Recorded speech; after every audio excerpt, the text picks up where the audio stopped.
We'll continue on, no? Last week wala tayo, no? I had a fun time in Vietnam. So sorry, na-miss natin yung ating Bible study. But we'll proceed, no? We'll continue on with where we left off the last time. We're at a transition period, no? From chapter 1, as I have mentioned, to chapter 39 would be the first section. Chapter 40, yung ating tatalakayin ngayon, no? Chapter 40 is the start of a new section, no? And this would stretch towards chapter 66. So as I have mentioned, para ring Biblia, no? It's very much like the Bible. The Old Testament has 39 books. So the first 39 chapters of Isaiah is one section. And this is followed by the New Testament. If you look at the Bible, 27 books of the New Testament. So ganun din, no, sa Isaiah. So Isaiah, starting from chapter 40 to 66, that would be 27 books. So that would cover the second part. And this is the reason why at times Isaiah is called the miniature Bible, mini Bible. Ayan.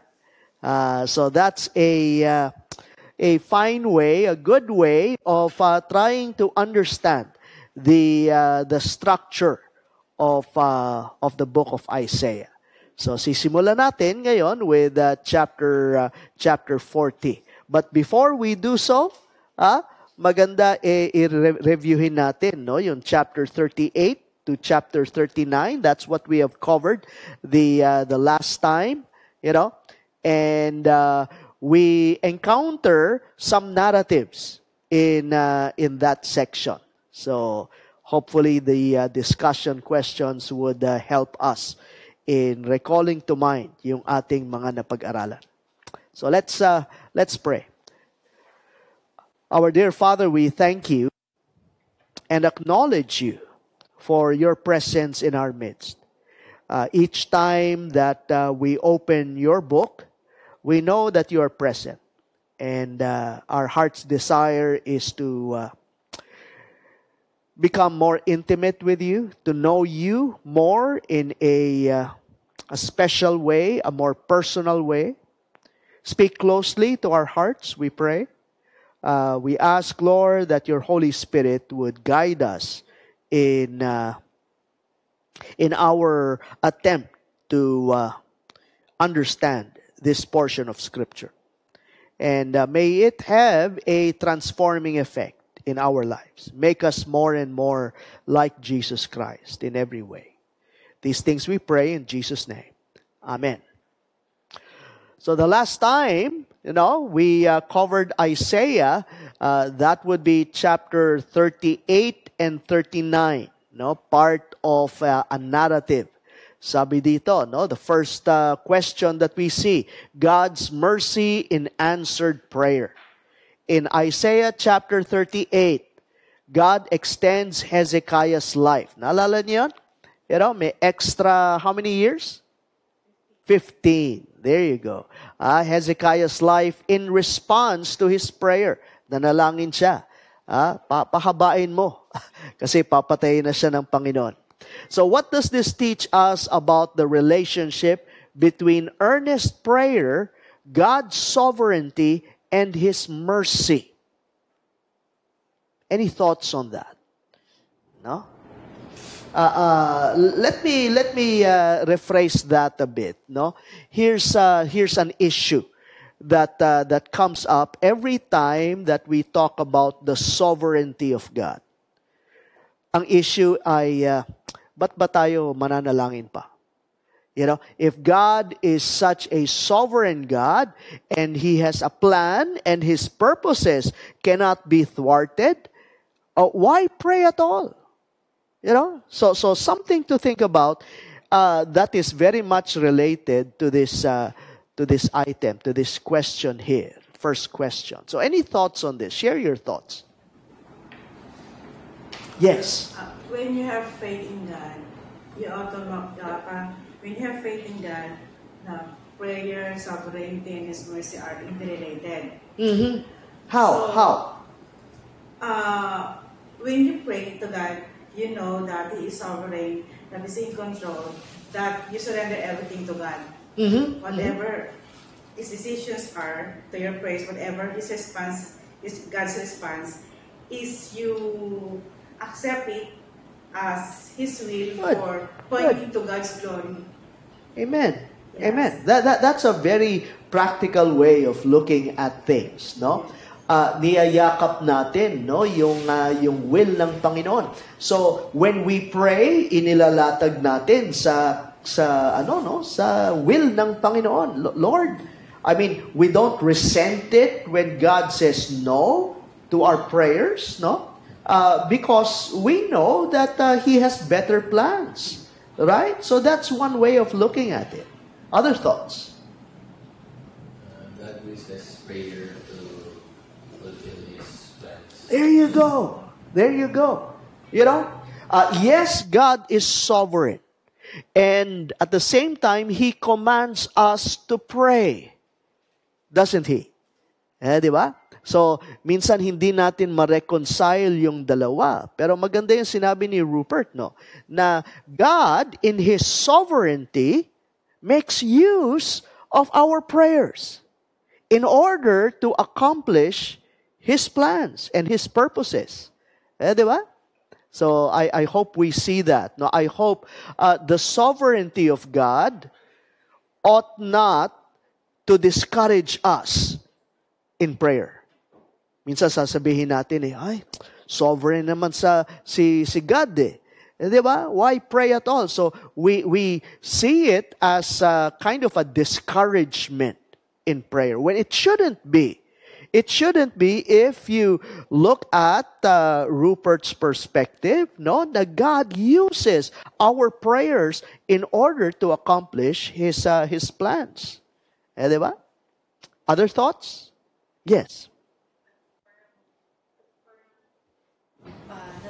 It aligns, our prayer becomes aligned with God's will. Amen. Amen. You know, His will is revealed in Scripture, isn't it? You know? And so as we immerse our minds in Scripture, we learn what His will is. And so when we pray in alignment with His will. You know, siyempre may mga times na, you know, we can't figure out His specific will, but this is where yung perspective naman, no, na isa na, you know, we leave it up to God. Lord, Thy will be done. Whatever it is that you would want to accomplish in and through my life, Lord, please do so. Okay, good. Wonderful thoughts, no? Mas nakikita natin yung pag-blend, no? Ng sovereignty ng Diyos. Hindi magkaaway yung sovereignty at saka yung command to pray. Let's look at the second one, no? Hezekiah's song of thanksgiving in Isaiah 38 verses 9 to 20 reflects a personal encounter with God's deliverance. How can times of suffering deepen our worship and reshape our view of life's purpose? You know? The context being si Hezekiah papatayin ng Panginoon, no? He went through some sickness, no? And it is there that he prayed to God for God to extend his life, which God answered in the affirmative. Oh, yes, papa-extend niya yung buhay ni Hezekiah. And as a result, there's this prayer of thanksgiving to God, you know, for answering his prayer. It was a prayer of deliverance, and the answer was God will extend his life. Any thoughts on that? How can times of suffering deepen our worship and reshape our view of life's purpose. Yes. When you go through suffering, it humbles you, Mhm. and then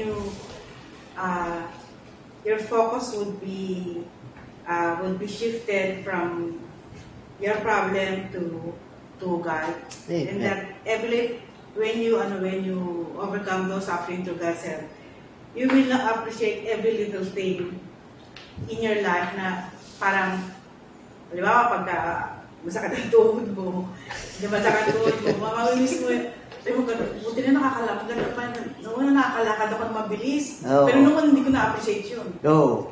Yun. Oh. So, True. so na-appreciate mo yung mga bagay-bagay na hindi mo na-appreciate noon. So, Praise yun, God. yun ang Praise God. sabi. You know, this is easier said than done. No, I understand that. Pero looking at it, no, in retrospect, of course, perhaps mahirap mangyari ito when you're there at that point of suffering, when you're experiencing suffering. You know, pero in retrospect, dapat nagpapasalamat tayo, no, sa Panginoon for our own afflictions. Does that make sense to you? You know, sabi ko nga, ang hirap pag nandun ka. Pero isn't it that many of us are wiser? Many of us are more mature now? Because we have gone through periods of affliction. At dahil doon, what are some things na nangyari sa inyo? No? For instance, it makes us draw near to God. Right? What else? We become more grateful for what God has given us. What else? Natuto ka, marami kang pera. Oh, natututo tayo. Saka You know? during times of suffering talaga, minsan hindi mo siya makita yung logic bakit ganito. Pero pag natapos na yun, kaya pala ganito. Hindi na naging wiser eh. Sabihin, naging pati pananaw mo sa buhay mo. Ganun pala. Saka pag may dumating na para bang yung maliit na sa'yo, hindi na siya yung masyadong nasaktan ka. Doesn't it make us more worshipful? Di ba? Mas napapalapit tayo, mas nagiging intimate tayo sa Diyos. Positive side lagi. Amen. Yun ang titinan mo ito. Ito, true story. You know, di ko alam kung pwede kong sabihin dito. No, wala namang masama rito. Pero if you recall Jonas, remember that? You know, the time that I preached, no? At sabi ko sa kanya, ba't ang bilis mo nandito? Ano ko mo lang? Parang kaka-opera lang yata niya. You know? And he mentioned that what had happened to him was kind of a wake-up call for him. Na-share ba niya sa inyo? Di ba? No, na parang, it awakened him. It was God's megaphone. Kind of telling him, bumalik ka na and all that. And it all came from him. Hindi galing sa nanay niya, hindi galing, you know, it was his test. Ang ganda, you know. And I thank God for that. That's the positive, no? That's the positive effect of suffering and affliction. So in retrospect, we're grateful to God, you know, for bringing us through suffering. Amen? Let's go to the third. In Isaiah 39, we move on to chapter 39 naman. Hezekiah shows the Babylonian envoys all his treasures. Oh, naalala niyo yan? Pinakita niya yung kanyang yaman, no? Sa mga taga-Babylon, leading to a prophecy of future exile. So what warnings can we learn from Hezekiah's pride and lack of discernment? Especially when dealing with God's blessings and opportunities. Any thoughts on this? Overreact siya. Oo, no? Parang, binuhay nga ako ng Diyos parang naisip niya. Sino pwedeng, parang magpa sa akin, tumalo sa akin, parang ganun siguro Right. isip niya. Right. You know what? Isang bagay that strikes me here is that one of our most vulnerable points, one of our most vulnerable points would be the point of victory. Oh, think about that. I don't know if it registers sa iyong mind. Pero when are you most vulnerable? You know, kailan natin binababa yung ating guards?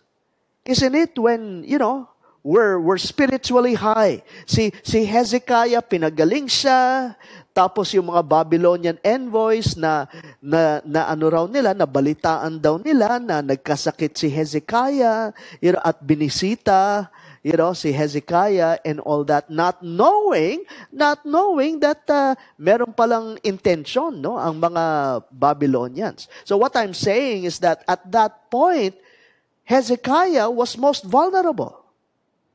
And he fell into pride. Di ba? You know? Tapos sa kanya pinakita, hindi naman niya dapat ipakita. Sa kanya pinakita yung kanyang yaman. Ayan. Sabi ng mga Babylonian siguro, uy, okay to. Ito yung aming kukunin. When the time comes. Other thoughts? Yes. Diba, minsan sa negosyo, pagka ang laki-laki ng benta mo, hindi mo niisip na hihina yun. Oh. So, pag time na ganun, lalo kang mag-worry. Mm-hmm. Una-una, pagka maganda yung benta mo, yung guard mo nga talagang diyan daw. Right. Parang Right. wala siya. Hindi ka doon nagsisimula ka, o yung mahirap yung negosyo, nag-start ka talaga. So, dun yung maganda, mas maganda yung kaysa yung ang taas tapos hindi mo alam babaksak ka na.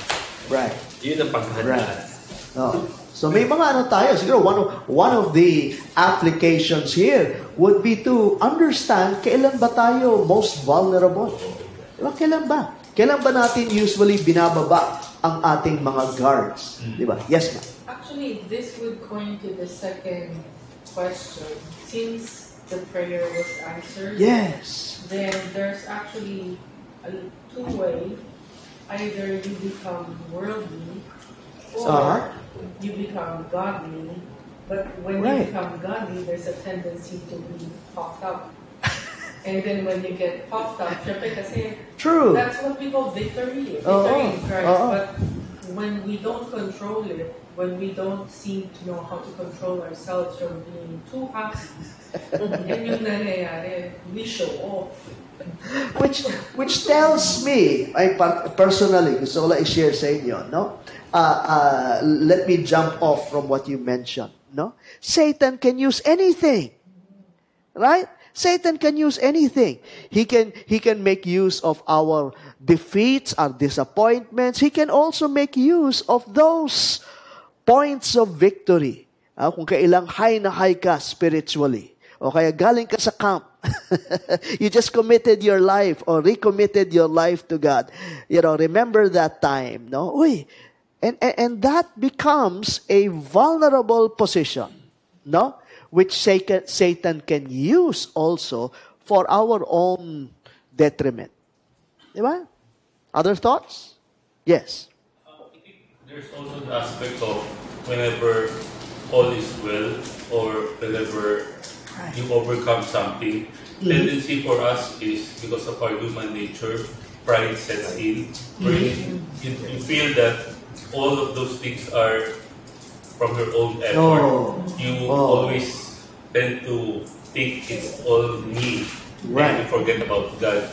So, parang yun din yung sa second question na sinasabi nila na pag may problem ka, that's the time you approach God. Yes. Pero, minsan, when you're up there, that's also the time for you to approach God and thank God for whatever blessings or whatever positive that you have in your life. And we have reminders, diba? We have constant reminders na, hey, all of these are by God's grace. You know, and we ought to give thanks to God for for all the blessings that we have received. Naalala ko, every month, di ba, we observe the Lord's table. And that too is a memorial. Di ba? Isn't it that 1 Corinthians chapter 11 tells us, do this in memory of me. Kasi we can easily forget. We easily forget. Malilimutin tayo. No? And so, sometimes we think na, all these blessings are because of me. No, it's not because of you. Yes. Yan yung parang ginagawa ng Diyos na parang nilid din ng Diyos yan para ma-excel niya sila Daniel. Diyan ba nagsimula yun? Well, sinabi niya na kukunin, no, yung mga royal family and all that. No? So, yan effect. Matagal pa bago mangyari itong kanilang defeat, no, sa Babylonian Empire. Marami pang mga hari after Hezekiah. Pero diyan nagsimula, nandiyan na yung prophecy na babagsak ang Judah sa kamay ng mga Babylonians. Ayan, you know? Later on after Hezekiah, kung inyong naaalala, ang susunod na hari diyan ay si Manasseh. You know? And Manasseh, you know, I would say was the most evil king who reigned in Judah. May grace din dito because Manasseh turned to faith in God, di ba? Pero hindi na niya ma-undo yung mga nangyari. Ayan, so pabagsak ng pabagsak. Meron pang good king si Josiah. You know, meron pang good king. Pero many of the kings who followed after Hezekiah were evil kings. You know? So something to think about. Okay, let's move on to Isaiah chapter 40. Tulad ng aking sinabi, this is a transition. You know, this starts or this begins a new section. From chapter 40 all the way to chapter 66. Part 2 yan. No? So, dito naman, kung nung una, ang emphasis ay Assyria, you know, at nakita natin yung downfall ng northern kingdom, dito naman ang Babylon would be the nation, the empire that's being highlighted. God promises to punish Babylon and restore Judah to the land through Cyrus in order to comfort his people with his shepherding heart and sovereign knowledge of the future in contrast to Babylon's idols.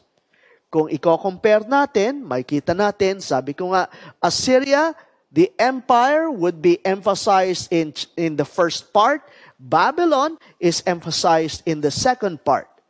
Dito, medyo na-discourage tayo when we were going through the first part. Panay judgment. And now, there is judgment still here in chapter 40 to 66, pero the emphasis is actually deliverance. You know? So, ganda ng balance, di ba? Ganda ng balance. I find this applicable, let's say, in evangelism. In evangelism, we share about God's judgment, don't we? Hindi po pwede iwasan natin yon. Sin brings about condemnation. Sin brings about judgment. Pero, we continue on with a message of grace, of salvation. So likewise here, there's a balance. Sennacherib would be the king of Assyria. That would be highlighted. Dito naman, one person, no? Hindi pa natin madadaanan ngayon. Pero later on, makikita natin, Cyrus becomes prominent. Bakit si Cyrus? Kasi si Cyrus the Great, ang ruler ng Persian kingdom, whom God would use to bring back the Jews who will be exiled. So much of this is still going to happen. Hindi pa mangyayari dito sa point na ito. Pero pino-prophesy na ng Panginoon. And here, the Messiah is the shoot of Jesse. And here what's being emphasized is the Messiah being the suffering servant. So those are the key points, no, in each section, part 1 and part 2. Pansinin natin itong sa Babylon, no, just to give you some historical I mean, as far as we're concerned, it's history. This is something that had happened. But as far as Isaiah was concerned, this was still to come. No, it has not yet happened. Babylon was a growing empire, as you may know. Bahagi yan ng Assyrian Empire. But later on, Babylon, together with some other nations, attacked Assyria. And that became, Babylon itself, being a country, later on became an empire. And it stretched its way, to the, what part is this? The west. The west, up to Egypt and all that, no? And it occupied even Judah. Ayan. Judah. Kung naalala nyo, ang Assyrian Empire, it also stretched up to the west and the south, na-occupy din niya ang Egypt, pero hindi niya na-occupy yung pagkaliit-liit na, na kingdom of Judah. Remember that? Especially Jerusalem. Pero in this case, Babylon occupied Judah. Isaiah chapter 39. Let me refresh your memory. Sabi rito sa verses 5 to 7. Isaiah said to Hezekiah, ito yung sinabi ng Panginoon, "Hear the word of the Lord Almighty, the time will surely come when everything in your palace," pinakita niya kasi lahat everything in your palace and all that your fathers have stored up until this day will be what? Carried off to Babylon. Nothing will be left, says the Lord. And some of your descendants, ito yung sinasabi nyo, yung tungkol kay Daniel. Some of your descendants, your own flesh and blood, who will be born to you, will be taken away, and they will become eunuchs in the palace of the king of Babylon. Again, bear in mind, that this is prophecy. These things have not yet happened during the time of Isaiah. Pero sa atin, syempre, this is history. Kaya we have to put ourselves in the position of the original readers, di ba?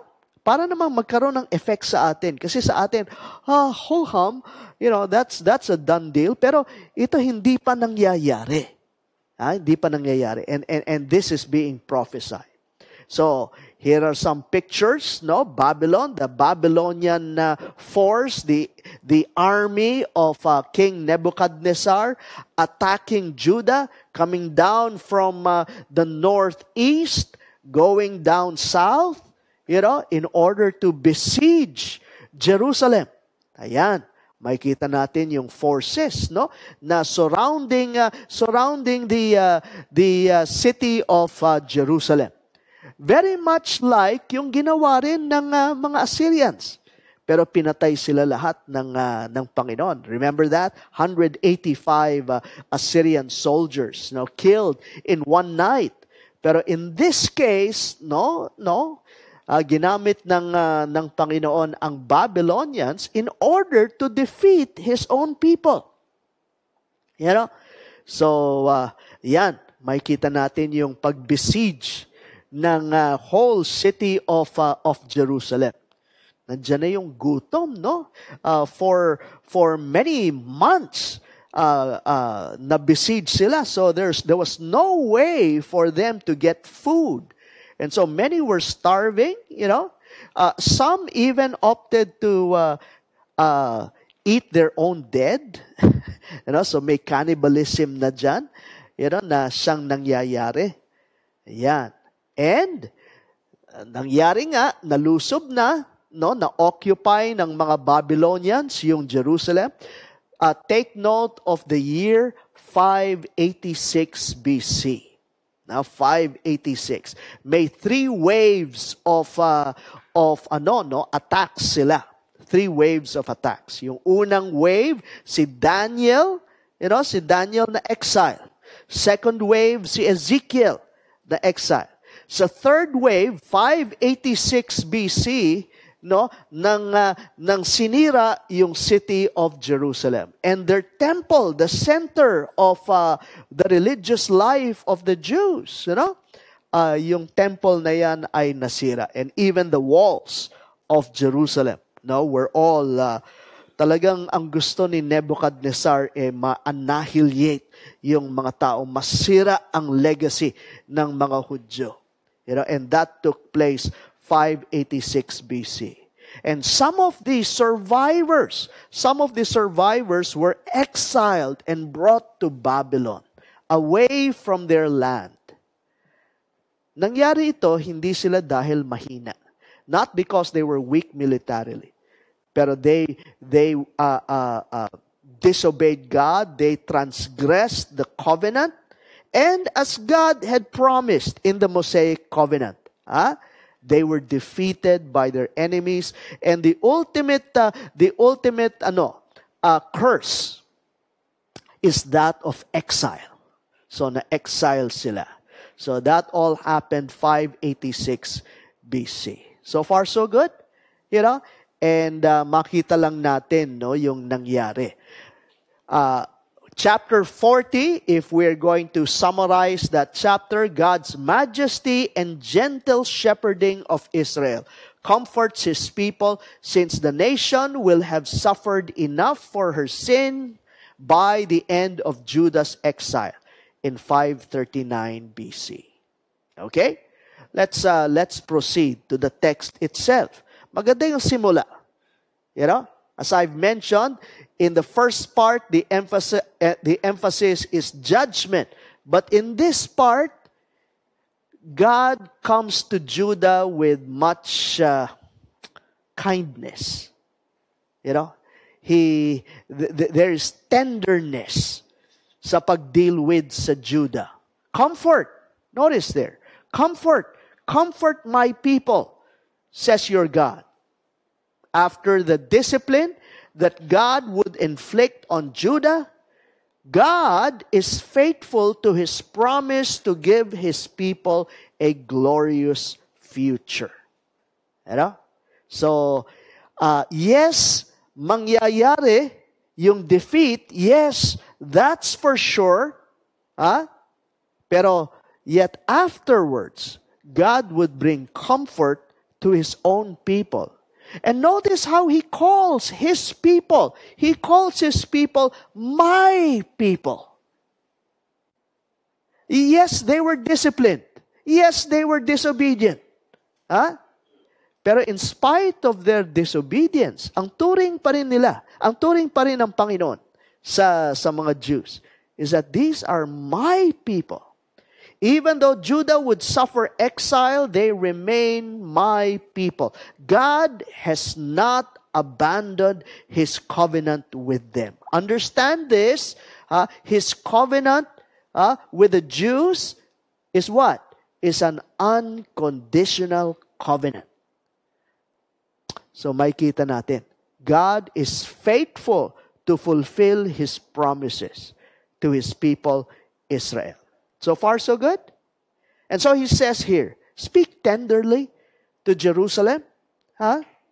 Parang He doesn't want to add insult to injury.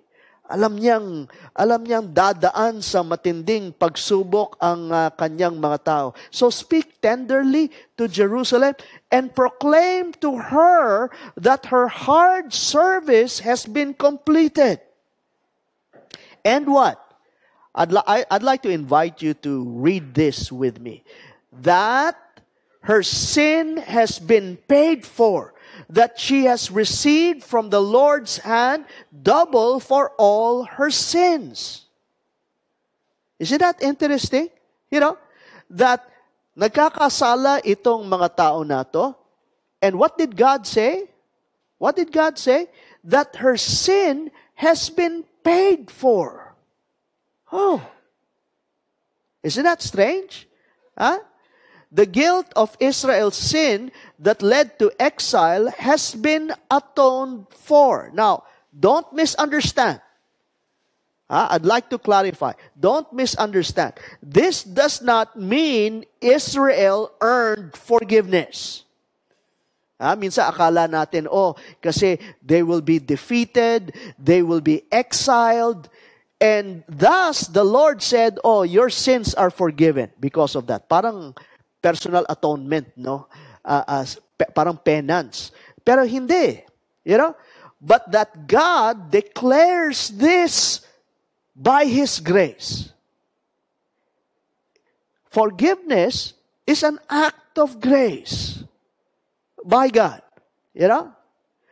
That her sin has been paid for, the payment of iniquity will take place through the sacrifice of Jesus Christ. Now, again, kailan ba mangyayari yung sacrifice ni Jesus Christ in relation to Isaiah? Tagal pa, di ba? Tagal pa. And yet, it anticipates that the Messiah would come, and upon His coming, of course, hindi ine-elaborate dito, He would perform His supreme sacrifice, and it is that sacrifice that would deliver His people from sin. It is that sacrifice that would be payment for their iniquities. This has been accepted as satisfactory. Let me point you to this particular clause. No? Sabi rito, that she has received, Israel or Judah has received from the Lord's hand. From whom? The Lord's hand, double for all her sins. Ibig sabihin nun, sapat. Sapat. God will be the one to provide the payment, and it is full measure. It is complete sufficiency. Let me just pause here for a while. No? Gusto ko lang mag-sink in itong na to. Itong katotohanan na ito. We have to understand that the sins of the Old Testament saints are covered by the blood of Jesus Christ. Both New Testament and Old Testament believers are forgiven simply because of the death of Jesus Christ. May mga iba kasi nagsasabi, in fact, they propose that there are two means of salvation. That in the Old Testament, people are saved by works, or people are saved by following the law. Have you heard that? That's a lot of nonsense. No one can be saved. Diba? Whether Old Testament, New Testament, no one can be saved through their own efforts, through their own merit. No one. It's only through the sacrifice of Jesus Christ. So, it is the Lord who will provide this, who will forgive them of their sins. No? This is anticipated by the Jews. Yes. There you go. There you go. Tanggapin mo si Lord Jesus Christ as Lord Savior. So, yun ba pareho lang yun? Yeah. Mamaya, ipapakita ko sa inyo na ang pagkakaiba lamang, yung position ng mga lumang tipan ng mga mananampalataya is towards the future, in anticipation of what will happen. Hindi pa nila kilala ang Mesiyas, kung sino yung Mesiyas, no? So it's all trusting God that He would provide the Messiah. But then, tayo, we look back. It's a done deal. Tapos na. Di ba? Kilala na natin kung sino yung Messiah. Alam na natin kung ano yung kanyang ginawa. And so we look back at the finished work. Pero it's all by grace through faith. Hindi babalik ka ulit sa Genesis na sabi, I will provide yung ano sa... Right.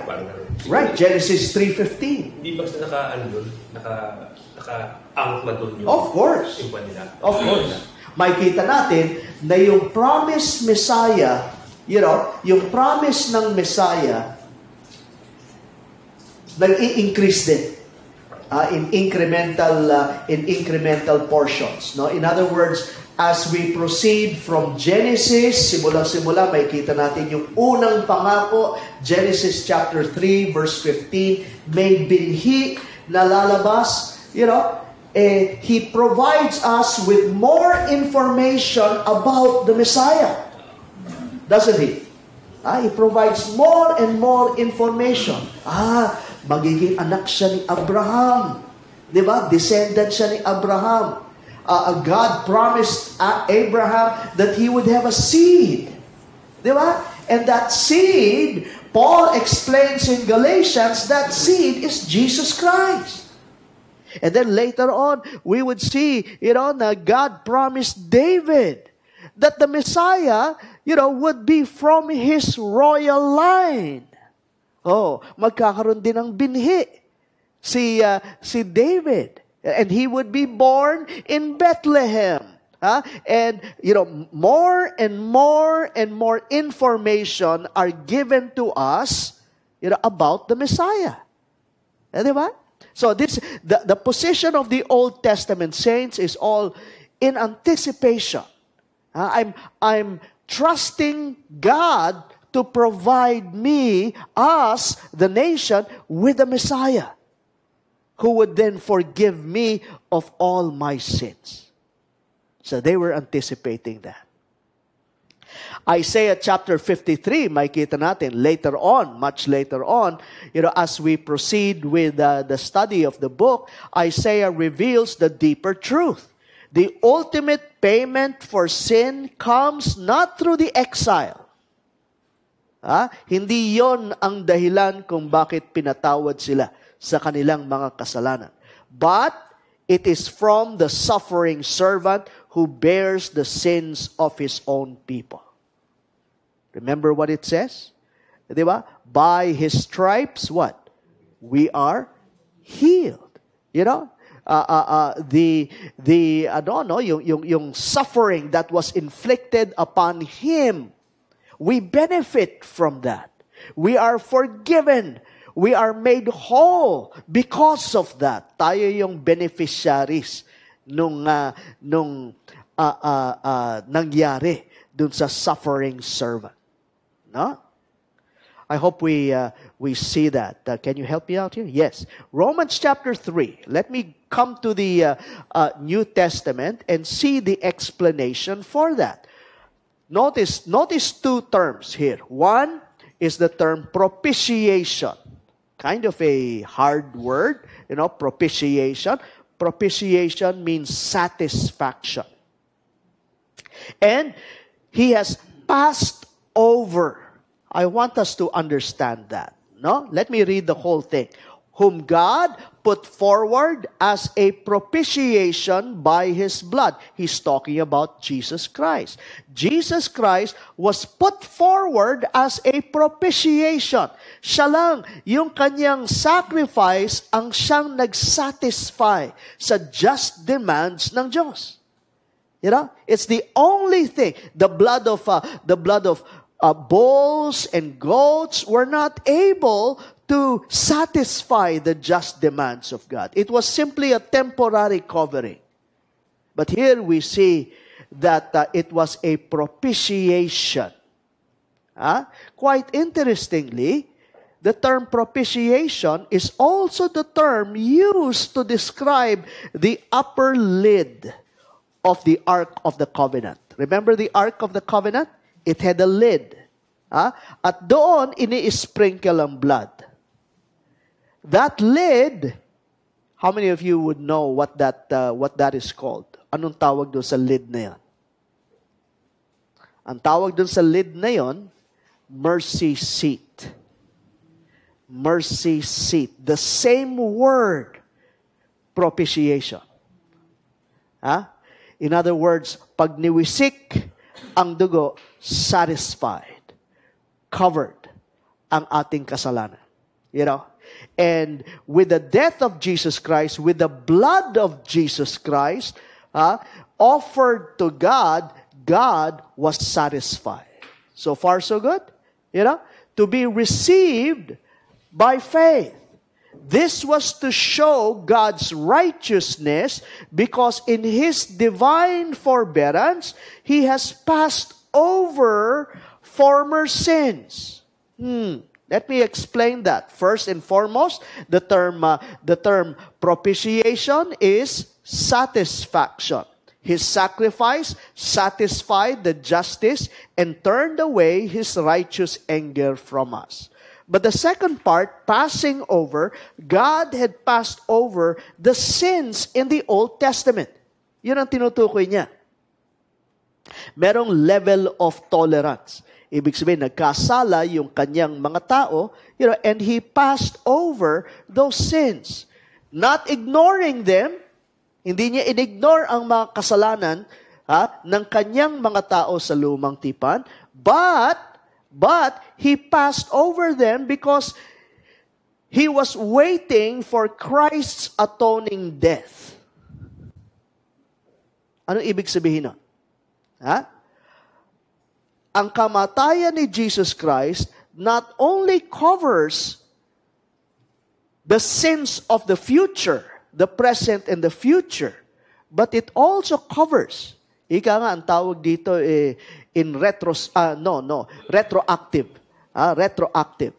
Kumbaga it covers the sins of the people in the Old Testament who put their faith in God. He continues on.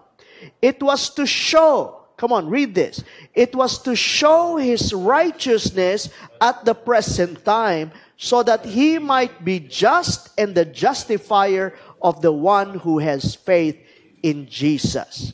In other words, that God did not forgive their sins cheaply. Baka akalaing nung pinas over lang niya, pumikit lang ang Diyos. Inignore niya yung kasalanan ng mga tao sa lumang tipan. No. He also paid for them. He also paid for the sins of the saints in the Old Testament. In other words, forgiveness does not come cheap. Huwag natin na babasta-bastahin yung ating forgiveness. Dahil may kalakip itong mataas na price. And the price is the death of Jesus Christ. Even the sins of Abraham, David, and others were truly paid for by Christ. Do we get that? So, yung makikita natin sa Isaiah, they were looking forward to that. And somehow, kahit wala pa yung death ni Jesus Christ, what God was saying through Isaiah was that their sins will be covered. In fact, He doesn't say will be. It says has been covered. Wow. Also in Hebrews chapter 9, verse 15. Read this with me. Therefore, He is, that is Jesus Christ, He is the mediator of a new covenant, so that those who are called may receive the promised eternal inheritance, since a death has occurred that redeems them from the transgressions committed under the first covenant. Let that sink in. Let that sink in. He has redeemed them from the transgressions committed under the first covenant. Ang mga tao sa lumang tipan, patawad sa kanilang kasalanan dahil sa kamatayan ni Jesus Christ.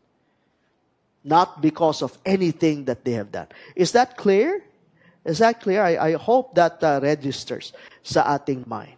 Notice this illustration, from AI. this illustration, we see the faith, the faith of the Old Testament saints, no? The only thing that's different between the new and the old is the direction of faith. The direction of faith is towards the cross, in anticipation of the cross. While the direction of faith of the New Testament saints is looking back. Tapos na ang sacrifice ni Jesus Christ. But there is only one thing that covers all of our sins, forgives us of all of our sins, and that would be the death of Jesus Christ. We continue on. No? A voice of one calling, in the desert, prepare the way for the Lord. Sounds familiar? Prepare the way for the Lord. Make straight in the wilderness a highway for our God.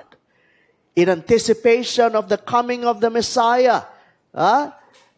Sabi ron, prepare the way for the Lord. It was customary. It was customary to prepare the way for dignitaries as they were about to arrive. Ayan. At may darating, may ina-anticipate na darating. Sino yun? Messiah. Messiah will come. The Redeemer would come. And so, there is one who is tasked with preparing the way for the coming of the Messiah. And who's that?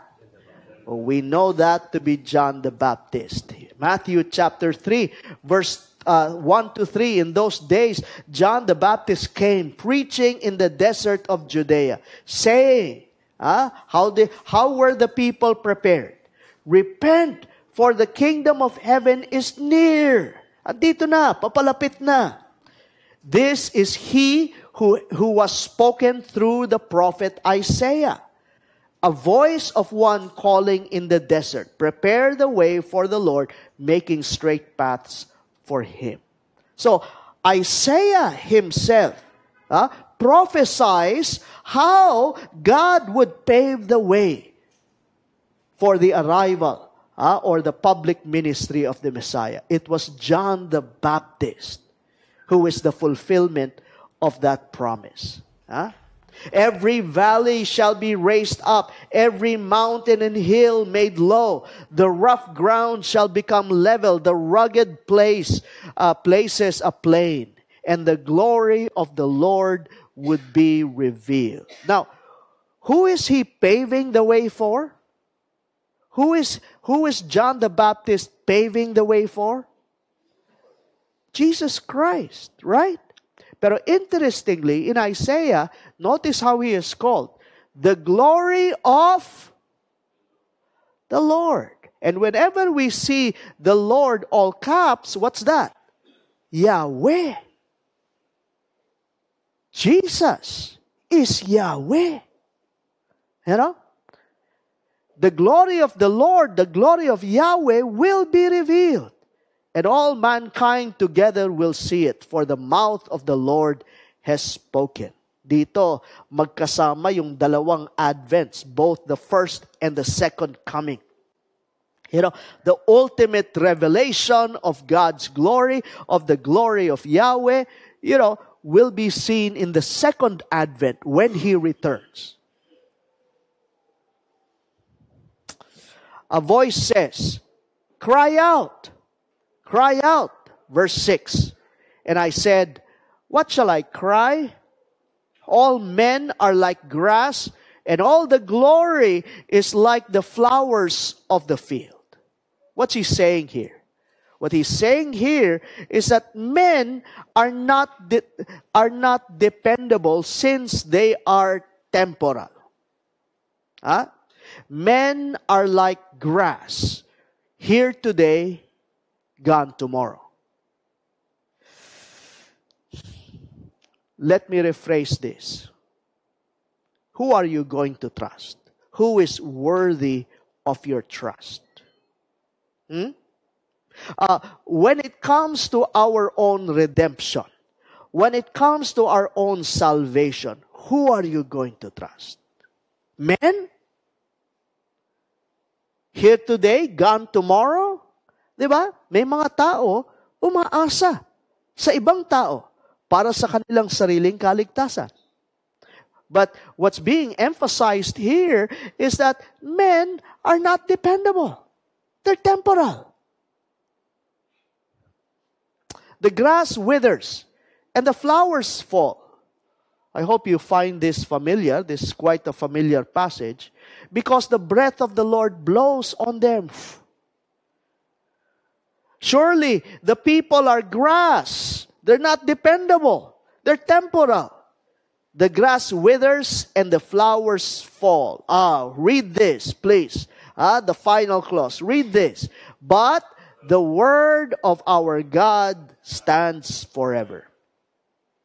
The same thing was mentioned by Jesus Christ, didn't he? Diba? You know, everything is temporal. Nothing is to be fully trusted for our own redemption, for our own salvation. Wala. Only the Word of God stands forever. Only God's promises are eternal and therefore dependable. Do I hear an amen to that? True. True. You know? So ito ay paraan ng paghihikayat, no, ng Panginoon sa mga tao sa Judah to trust in Him. You know? Yes, magdurusa kayo. Yes, you're going to go through suffering. And yet trust in my promises. Trust in the covenant promises of God. Huh? You who bring good tidings to Zion, go up on a hill, go up on a high mountain. You who bring good tidings to Jerusalem, lift up your voice with a shout. Lift it up. Do not be afraid. Say to the towns of Judah, what? Here is your God. Again, surprisingly, di ba? The Messiah who is anticipated here is called Yahweh, and He is also anticipated as God. Here is your God. Wonderful. Minsan akala natin New Testament lang ang siyang nagtuturo sa deity ni Jesus Christ. But even the Old Testament points to the deity of Jesus Christ, doesn't it? God Himself, as it says here, will come in might. See, the sovereign Lord. There you go. Again, all caps. What's that? Yahweh. The sovereign Yahweh comes with power. His arm rules for Him. See, His reward is with Him, and His recompense accompanies Him. In other words, Yahweh comes as king and warrior with strength to save His people and judge His enemies. This is fulfilled in Matthew chapter 4, verse 23, wherein it says, Jesus went throughout Galilee. Doesn't that describe what we see here? He comes in power. Jerusalem, rejoice. He comes in power. Oh, what does it say here? He comes. Healing, performing miracles. He comes in power, doesn't He? You know? And preaching the good news of the kingdom. And healing every disease and sickness among the people. The coming of Messiah and His reign as king is good news. Amen? You know? So when He came to establish His kingdom. In a spiritual way. While we can't see His physical kingdom, yet we know that since the King has come, He has established His kingdom. Let me remind you of a passage in the book of Colossians. Sabi sa book of Colossians, we have been transferred from the domain of darkness into the kingdom of the Son He loves.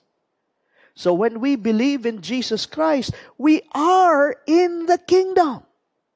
The physical kingdom may not be here yet we are in the kingdom. You know why? Because the essence of the kingdom is the King. Wherever the King is, there is His kingdom. Diba? Since Jesus Christ reigns in our hearts, in our lives, He is here. We are in His kingdom. Amen? He tends His flock like a shepherd. Oh, any passage that comes to mind here? He gathers the lambs in His arms and carries them close to His heart. He gently leads those that have young. Any passage that comes to mind? Psalm 23, yes, that's Old Testament, but how about the New Testament? The fulfillment of this. Isn't this reminiscent of John chapter 10? Wherein Jesus Christ says, I am the good shepherd. I am the good shepherd. The good shepherd lays down his life for his sheep. Now think about this. When Jesus Christ was here, and when He mentioned this, the Jews who heard Jesus Christ claiming He was the good shepherd would have been thinking about Isaiah, the passage that we just read. He tends His flock like a shepherd. And they would have thought about Psalm 23, right? Yahweh is my shepherd. And then Jesus Christ says, I am the good shepherd. And the good shepherd lays down his life for the sheep. I love how Old Testament and New Testament relate to each other. Don't you think so? Yeah. Who has measured the waters in the hollow of His hand, or with the breadth of His hand marked off the heavens? Dito ang tinutukoy dito yung pagiging creator ng Diyos. Sino ba? Sino ba gumawa? Sino ba naglikha? What He is saying here, sino ba katiwa-tiwala? Who is worthy of your trust? Sino yung papagkatiwalaan mo? Tao? Idols? Religions? Yan ba yung papagkatiwalaan mo? Or are you going to trust the incomparable Creator who has created all things? Who has measured the waters in the hollow of His hands, or with the breadth of His hand marked off the heavens? Meron pa bang iba? Who has held the dust of the earth in a basket, or weighed the mountains on the scales and the hills in the balance? Meron ba? Who has understood the mind of the Lord, or instructed Him as His counselor? Kailangan ba ng counsel ng Panginoon? Meron bang nagbibigay ng advice sa Diyos? These are rhetorical questions, aren't they? Answerable by none. Whom did the Lord consult to enlighten him? Meron ba? And who taught him the right way? Who was it that taught him knowledge, or showed him the path of understanding? What's being emphasized here is the fact that God is the all-sufficient God. Everything proceeds from Him. Wisdom, knowledge, everything proceeds from Him. He is beyond human measure and counsel. Surely, the nations are like a drop in the bucket. Again, ang tendency ng Jerusalem magtiwala sa ibang mga nasyon. Kaya ang tinutukoy dito, ano ba yung mga nations? Ano ba yung mga tao? They're all temporal. They're like a drop in a bucket. They are regarded as dust on scales. He weighs the islands as though they were fine dust. Lebanon, pagkakatiwalaan mo ba, Lebanon is not sufficient for altar fires, nor its animals enough for burnt offerings. Matatamaan din yan pag atake ng Babylon. Mawawala rin yan. Before Him, all the nations are as what? Nothing. They are regarded by Him as worthless and less than nothing. Before Him, the nations are nothing. To whom then will you compare God? Can we read that? To whom then can we compare God? What image will you compare Him to? As for an idol, a craftsman casts it, and a goldsmith overlays it with gold, and fashions silver chains for it. A man too poor to present such an offering selects wood that will not rot. He looks for a skilled craftsman to set up an idol that will not topple. Isn't that foolishness? Isn't that stupidity? Gagawa ka, maglilikha ka ng idol, tapos you make sure na, hindi mahuhulog, no? Nakita na ba kayo ng idol na nahulog? Medyo katawa-tawa. Sa YouTube, they were carrying this idol, and all fell down. Lahat ng mga tao, Why would you trust an item such as that? And what's being described here is that many men try to make images in His likeness, but nothing can capture who God is. Because God is the all-sovereign, all-knowing God, the all-powerful God. Nothing can contain God. Do you not know? Have you not heard? Palagi natin kino-quote to. Come on. Have you not heard? Has it not been told to you from the beginning? Have you not understood since the earth was founded? Ano yun alam na natin? He sits enthroned. God sits enthroned above the circle of the earth. I love the fact that He mentioned circle of the earth, not the flat of the earth. Right? We would often think these are ancient people. So they would consider the earth as flat, right? No, He says here, the circle of the earth. And its people are like grasshoppers. He stretches out the heavens like a canopy and spreads them out like a tent to live in. He brings princes to naught and reduces the rulers of this world to nothing. In other words, everything is at His disposal. No sooner are they planted, no sooner are they sown, no sooner do they take root in the ground, than He blows on them and they wither. Isang hinga lang ng Panginoon. Wala na lahat. And a whirlwind sweeps them away like chaff. To whom will you compare me? Who is my equal? Meron ba? Is anything like Yahweh, our God? Says the Holy One. Lift your eyes and look to the heavens. Who created all these? He who brings out the starry hosts one by one and calls them each by name. Because of His great power and mighty strength, not one of them is missing. That's our Creator God. That's our incomparable sovereign Lord. Diba? He does what He pleases. Amen? And therefore, He is worthy of our trust. He is our dependable God.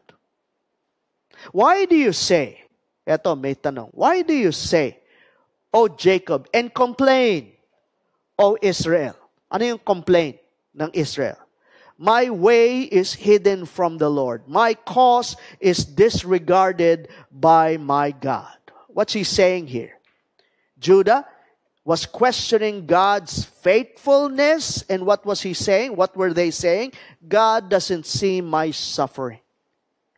God has forgotten me. Lalong-lalo na sa exile, sa puntos ng exile. Di ba? They were suffering because of their sins, and so they were saying, God has forgotten me.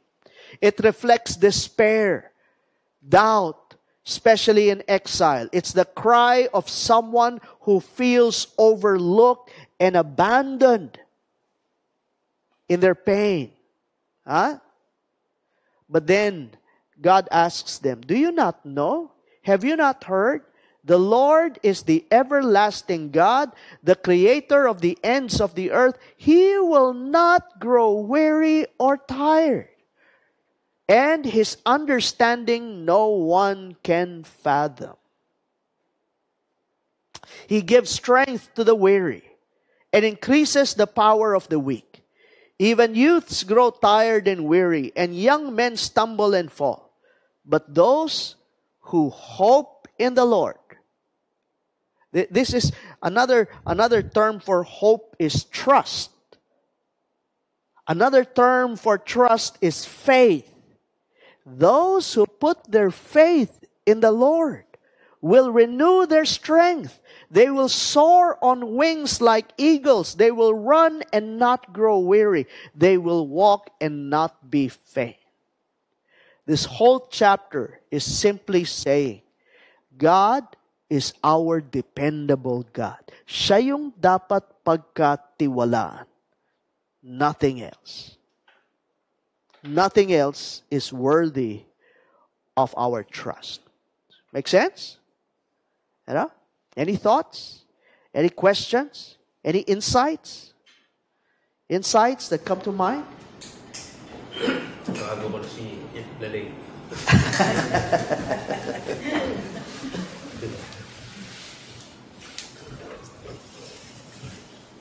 Alalahanin natin ilang mga points dito. This was a prophecy of their defeat and their exile due to their sins. But the way God comforts them, the way God comforts His people is by saying, you will go through this, yes, but all of your sins will be covered by the coming Messiah. He will come, and you have to trust in Him. So, their trust was in anticipation of the Messiah. God will be providing a Savior for them who will save them from their sins. And this is a call for them to trust in Him, kahit hindi pa nila kilala yung Messiah. Is that wonderful? You know, that our faith, whether Old Testament, New Testament, is directed towards Jesus. Yes. I'm going to put myself in their shoes. Mas mahirap mag-anticipate because when you say anticipate, there's a tendency to forget. So we, as those that are living now, we can say it's easier for us because we can read. We can look back. But for them, kaya sila laging nagpo-fall into sin, it's because they are short-sighted. Or, kasi it's like the warning is there, but you keep on anticipating to the point that you forget you're doing a lot of things daily. Sure. And tendency is you would fall for sin again. And then you get disciplined again. Parang mahirap. Well, what I can say is this. Faith is an impossible feat for humans. Whether it be New Testament or Old Testament. No? This is the reason why the Bible says that faith is a gift that comes from God. Diba? And people have believed then, in the Old Testament, not because of their own, that they mustered strength, they mustered faith to begin with. It was generated from them. No, but it was a gift coming from God. Faith is grace coming from God. And the same thing is true for us New Testament believers. Ang kailangan nating tanungin ba't tayo nanampalataya sa Kanya? From our point of view, parang tayo, no? But it came from us. We put our faith in Him. But then we realize from Scripture, ano sinasabi ng Scripture? It is by grace. You know? And it is a gift that comes from God. And nothing can boast about anything that they have done. You know? So, yes, faith, whether in the Old Testament or New, sabihin na natin, mas mahirap sa Old, you know, pero it's still an impossible feat because of our sins. And it's only by God's grace that we can believe in Him. And so we thank God for His grace. Amen? We thank God for His grace. Good point. Other thoughts? Yes. Parang yung second coming, ganyan din, di ba? Nag-anticipate ka rin na. Sure. Kailan ba? Sure. Kailan ba? Darating ba? Darating ba? Marami nga mga tao. Even the death of Jesus Christ is being questioned nowadays.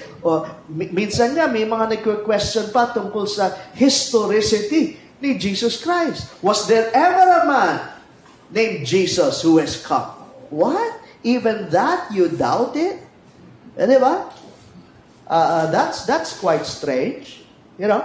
So, at any point in history, nandun palagi yung kawalan ng pananampalataya ng mga tao.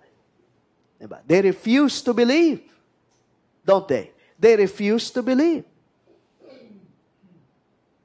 And so man, on his own, does not have any capacity to believe in God. It's only by His grace that we can believe. So maging yon, hindi natin maipagyayabang.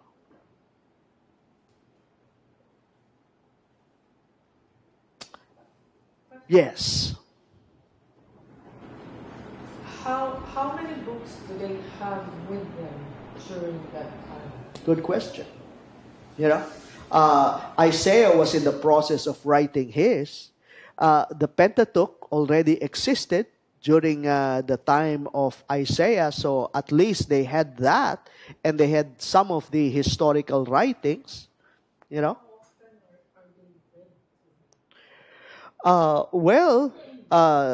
For instance, David said, "I meditate on thy word day and night." You know, so they had access to the word of God in scrolls, not in book form like us. So the most important thing is that whatever revelation God has given to them or God has given to us, we must believe. We must act upon the word. Diba? We are privileged, tayo, New Testament believers, to have the complete word. Amen? Pero ang question, binabasa ba natin? Yun ang no? That's another story. Di ba? Pero we are so privileged as New Testament believers to have the complete writings, not only the writings about the anticipation of the Messiah, but the fulfillment of the Messiah. Sabi nga, yung mga writers sa Old Testament, when they were writing the prophecies, they longed to understand what it meant. Kasi hindi nila kilala yung Messiah. Sinusulat nila, pero hindi nila makilala. Sinto, what's this? You know, and how they long to know. Pero tayo, what we have is the fulfillment already. And we know, kilala na natin kung sino siya. Alam na natin yung mga fulfilled prophecies in that. You know? Pero sadly, we don't have the same passion to know God, right? In spite of our privileged position. Hope you can have your cameras ready for these questions. Isaiah chapter 40, verse 8. The grass withers, the flower fades, but the word of God stands forever. Hope that registers. What does this verse teach us about the reliability of God's word compared to everything else in life? Meron pa bang katiwa-tiwala? Compared to the Word of God. How should this truth affect our priorities? There you go. Something personal. Number 2, to whom then will you liken God? Sabi sa Isaiah chapter 40. In what ways do people today create modern idols in their lives? How can remembering God's greatness keep us from falling into idolatry? And finally, number 3. Ayan. They who wait for the Lord shall renew their strength. What does this practically mean?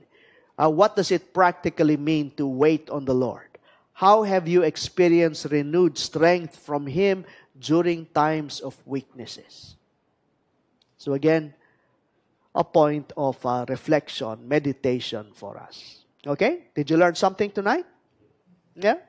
I hope that our study of Isaiah is giving us, shedding more light in our understanding of Jesus Christ and who He is and what He has done for us. Amen? Let's pray. Father, we thank you so much for your words of Scripture. The Old Testament pointing to Jesus Christ. And the New Testament pointing back to Jesus Christ. Thank you that everything converges on the person and works of Christ. May He be central in our lives. May He be central in our church. May everything revolve around the person and works of Jesus Christ. Lord, we pray that as we process the things that we have learned tonight, tomorrow, the days to come, speak to our hearts. Make us have greater understanding of the meaning of the Word. And grant us insight to put all of these into practical use. Make us remember that your Word, the words of Jesus, which reveals Jesus Christ, is the only thing that is dependable in this universe. Thank you. We pray all of this in Jesus' name. Amen.